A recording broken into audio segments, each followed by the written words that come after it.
Well, welcome everybody. It's a pleasure to be here, and I'm looking forward to a frank discussion with Tim, who has a lot of wisdom to offer. And I think I'll start it off by saying, if you could give a quick recap of what happened 5 years ago with SolarWinds, and what worked at the time, and now what would you do different in the current situation we're in? Great questions. So 5 years ago, that's when everything started. The surprise call probably about 10 in the morning, I got a call from my general counsel. Actually, I got a call from the FBI on Friday night. So this will be, I'm working on a book. This will be in the book. It hasn't really been that public. But yeah, Friday night, I got a call and they said, there's something going on. We can't tell you anything about it. Can't give you information. But something's bad and you're going to have a terrible weekend. So they were right, but not helpful whatsoever. And I had my local FBI rep, just apologize because he had to get me on the phone. He had to, he said, I'm really sorry, and it was just really kind of surreal. So next morning, about 10 o'clock, got a call from General Counsel saying Kevin Mandian had just called our Kevin Thompson and said that we shipped tainted code. And with that, Kevin called GC called me. I got on the phone with Mandian's CTO, and they just showed me decompiled code that wasn't mine. And it was very apparent that it wasn't mine. About 3,000 lines. That was the Sunburst code, and it was in a version of the product. So that the other information we got was that our O365 had been compromised, and the other information was that it was going to go public on Sunday, so the next day. So a little bit of information to digest. This is in the middle of COVID. So we quickly start making calls. So getting as many people together as possible to determine, hey, is it real?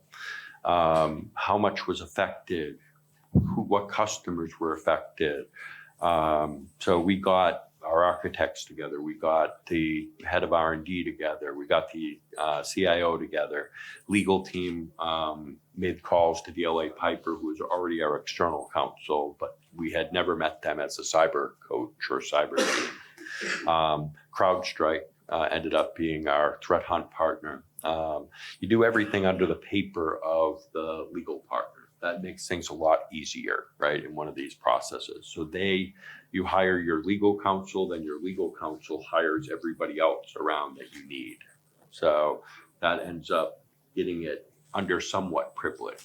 So all of this is going on Saturday. We're doing it remote. We stay on the phones until about 1 in the morning remote, and we say, okay, everybody come into the office at 7 in the morning or 6 in the morning, whatever it was.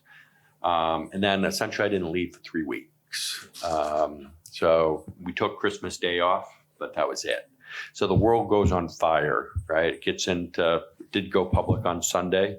We published our 8K. So for a public company, that's our notice that something happened. Published that on Monday morning before the market opened with a lot of that information.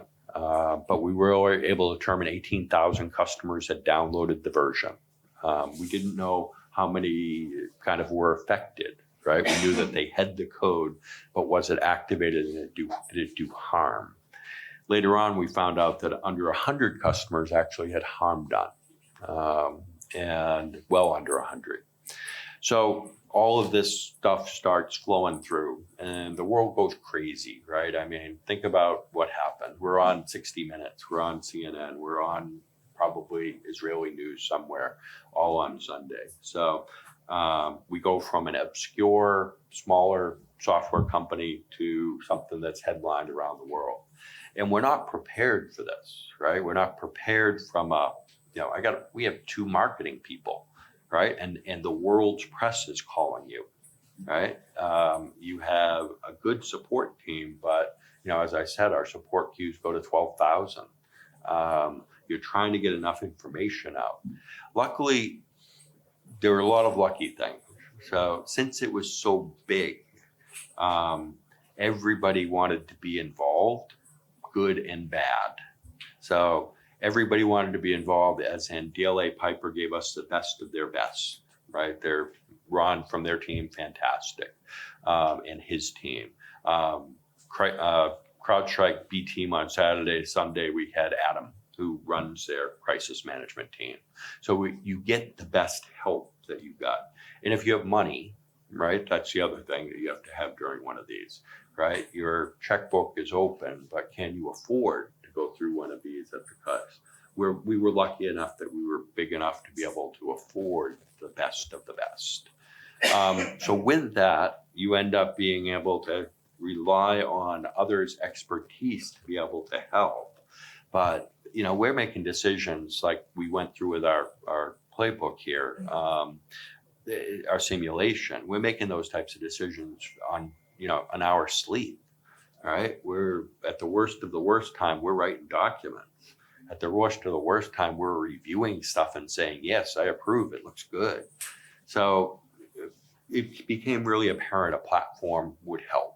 So that's why I got involved and with Cytactic a while ago, because that was something that was missing through this. So the whole process flows through for a number of months, 6 months of investigation till we publish something, our root cause analysis. We shut down development of new features for another 6 months, essentially. Didn't do anything new until the summer. Really focused in on security and focused in on being exemplary. Really were transparent with everybody in the world, which made lawyers uncomfortable. Speaking of lawyers, yes. But it did, because from a legal perspective, the safest bet is not to say anything. But if you want your company to survive, yeah, we'd be safe from the legal perspective, but we wouldn't have survived. So legal got comfortable with us talking. Legal got comfortable with me talking. And the verbal word is still so important. So I talked to thousands of companies and customers in different ways. We did proactive outreach to every group that would talk to us. So it wasn't by happenstance we talked to everybody. But in reality, we stayed within the guidelines of what was written. A little bit of color around the outside of it, but our statements were very much aligned with the company's written words that we were using. But that color made it human, and that color made a big difference on the response and the effectiveness of the response. So that's a long answer to a short question. But it's a different environment now than it was 5 years ago. And that what you're talking about is really speed to resilience right now. You don't have the luxury anymore with first the threat actors having those tools and AI tools and also the reputation part, which is now even spreading faster than before. So what do you do in today's environment? Yeah, I mean, time's not on your side. So first one is assume breach and make the environment as resilient as possible, right? That's kind of number one, right? Is look at everything, be extra cautious in different areas. Anything that's critical, I red team 6 months and then I internally security audit the other side of it. Harden everything, get better visibility. I have a couple, I had 3 SOCs, now I have 2, I have 3 EDRs, I have full-time red teams, I have all sorts of couple different SOCs. So I have everything. We went overboard on the protection. We rebuilt build systems and invented new models to build that are very tamper resistant. The likelihood of this type of an attack coming at us again and actually working much lower. I won't say impossible by any means, but it will cost you, 2 insiders to get through a lot of the controls. So a lot of hardening. Then on the outside, when you go through one of these, you end up having a lot of ability to mobilize the people in a different way. So anybody that's gone through it has emotionally gone through it, and we know how important communications is and working together is. So does the platform then orchestrate the communication and understanding and analysis? Yeah, it brings it together, It brings it right? together. Brings it all together, like what we did, for the tabletop. It really does bring it together. We have 5. You want to open? Oh, to 5 people? minutes. Yeah, since you're all here and it's a rare opportunity to speak to Tim directly, feel free to answer a question. Yeah, if anybody has questions, happy to answer anything. If not, we can keep Oh, there's talking. one right there, yes. Please.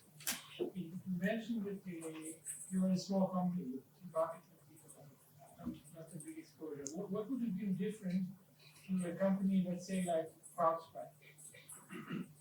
Yeah, so I think, if you look at CrowdStrike, incident was not a cyber incident, but if you look at the transparency that George did across it, I think he took a number of our playbooks and saw that transparency can allow him to survive, right? Can get his reputation, and people would accept a mistake or something that happened.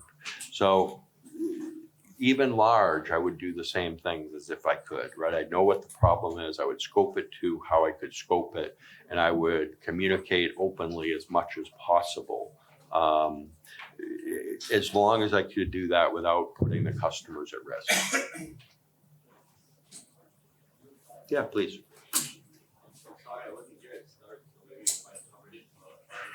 From what I remember, this whole attack was this supply chain attack that was provided by an update, like first from the provider, like of the service itself.